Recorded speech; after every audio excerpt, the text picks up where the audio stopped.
I just quit my $200,000 per year, fully remote, digital nomad tech job. And it feels so crazy to say that out loud because this was my dream job for so long, and it has everything that you could want. It has the financial stability. I work with really wonderful, amazing people on an interesting project in the AI space, which is so relevant right now. And it's crazy that last year I felt this intuitive nudge that I had to move to Brazil. Never been to Brazil before and don't know any Brazilians, have no random connection to it. It just was this intuitive nudge of you have to go. And following that nudge led me to such an incredible journey where now I'm having this intuitive nudge to leave this job, and I know that the moment that I trust it, even if I don't know what's gonna happen yet and if it doesn't logically make sense, that this new path is gonna unfold in such a beautiful, incredible way. I have no choice but not to. I have no choice, I have to follow it.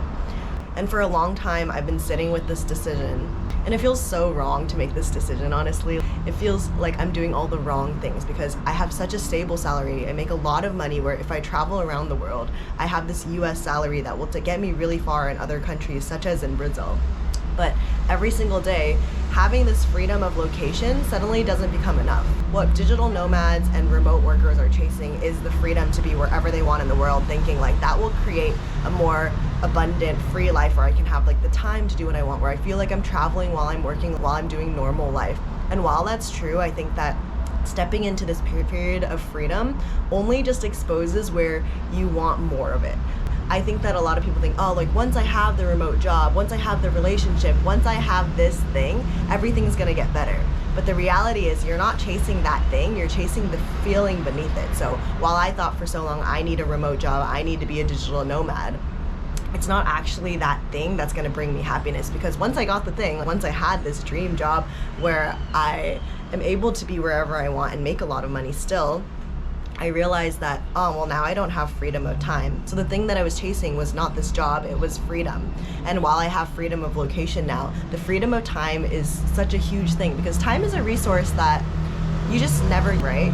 You never get back your time. You have to spend 45 hours per week on this project, on building something for someone else. And I think for a lot of people that's okay, right? You don't have to find fulfillment in your job. And I think for a period, that was okay for me too. I loved being able to shut my computer off at 6, 7 p.m. and then have the evening with my friends, going to do yoga, doing whatever I want. But I think after some time, once you're living in alignment in all these other aspects of your life, where you're actively choosing good people to be in your life, friends, relationship, you're choosing to spend your time the way you like outside of work, then that period during work, because it's your peak daylight hours, it's the best part of the day that you're spending inside behind a computer working for someone else when you could be pouring into yourself. And throughout this period, I've been working on building my personal brand. I have 40K followers on TikTok, 17K on Instagram, building, and I've been doing all this outside of work hours, right?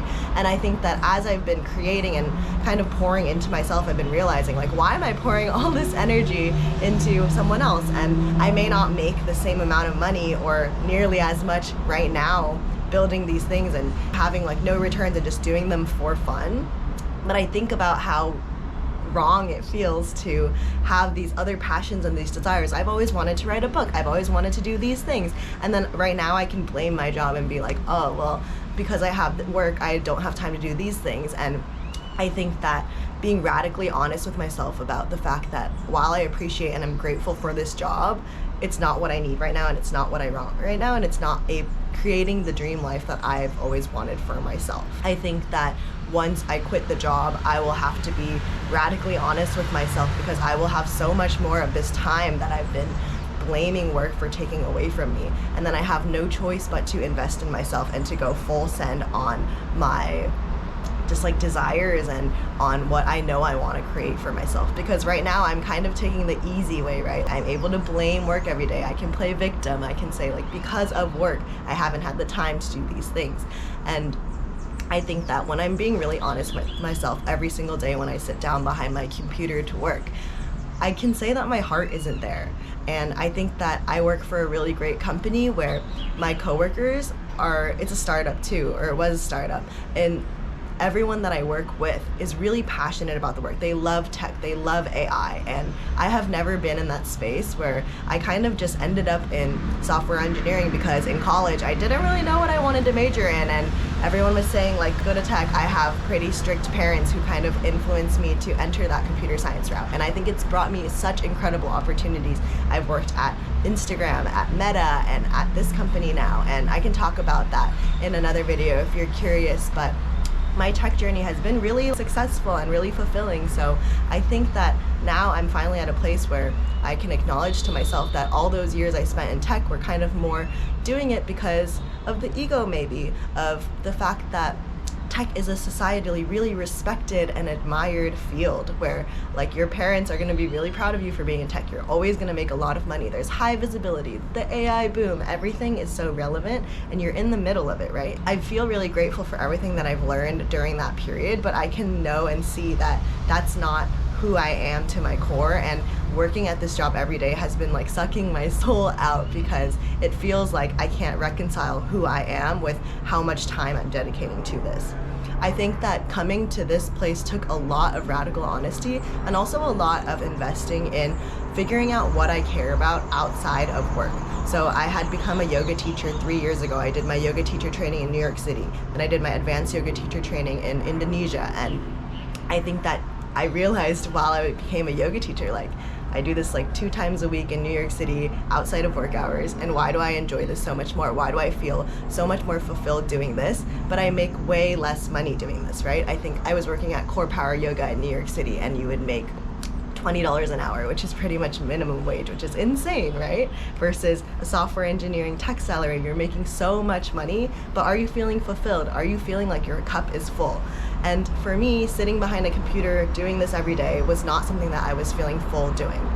And I think it's really interesting because the more and more that I realize that I'm living currently my dream job that I wanted 2 years ago, and now that I actually have it, I want something different. And I think there's a lot of guilt that comes with that because you're like, okay, well, you wanted this for so long and now you're complaining about it.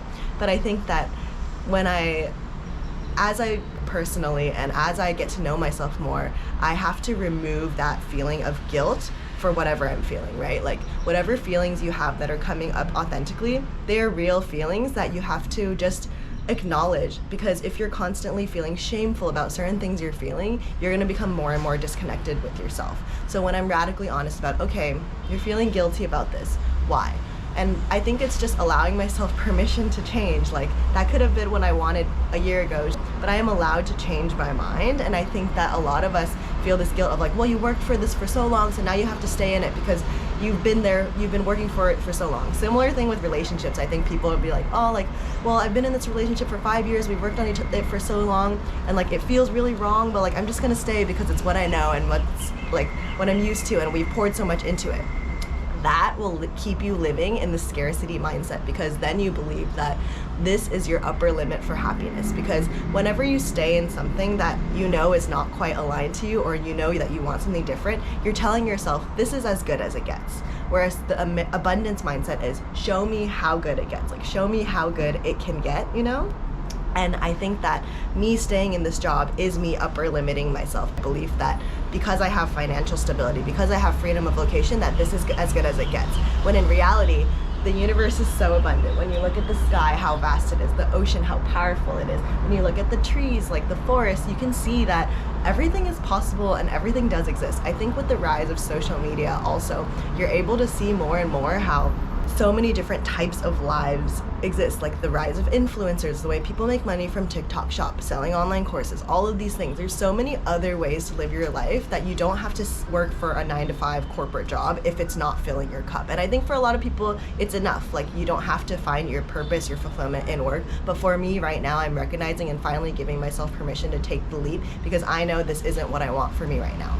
And I think right now the biggest thing for me right now is I feel really calm making this decision. Like I made the decision Monday, I had the talk with my manager, and then she pretty much was like, okay, well, Wednesday is gonna be your last day today. Today is my last day. And I feel really calm and good and excited. And I think that in the past, I've done this before actually. 2 years ago, I quit my job and went to go travel for a year. I can go more in depth on that in another time. But when I did that, I kind of felt a sense of nervousness of like, okay, well, like I have to figure it out in a year, and I have to get back and like make that much money in a year, and I had a lot of fear going into it. Whereas this time I feel really calm. I feel like I trust myself a lot more to be able to create the life that I want, to be able to like go on this journey of learning and experiencing and of just allowing myself permission to figure things out. I think I feel a lot more connected to my intuition, to my heart, and knowing that I'm gonna be okay no matter what decision I make. And I feel really excited for this chapter.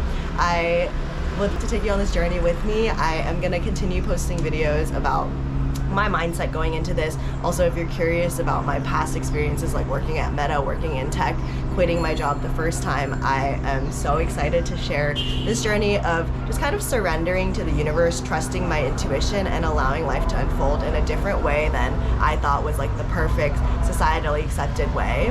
And I would love for you to subscribe and follow along for this journey. Thank you so much for being here.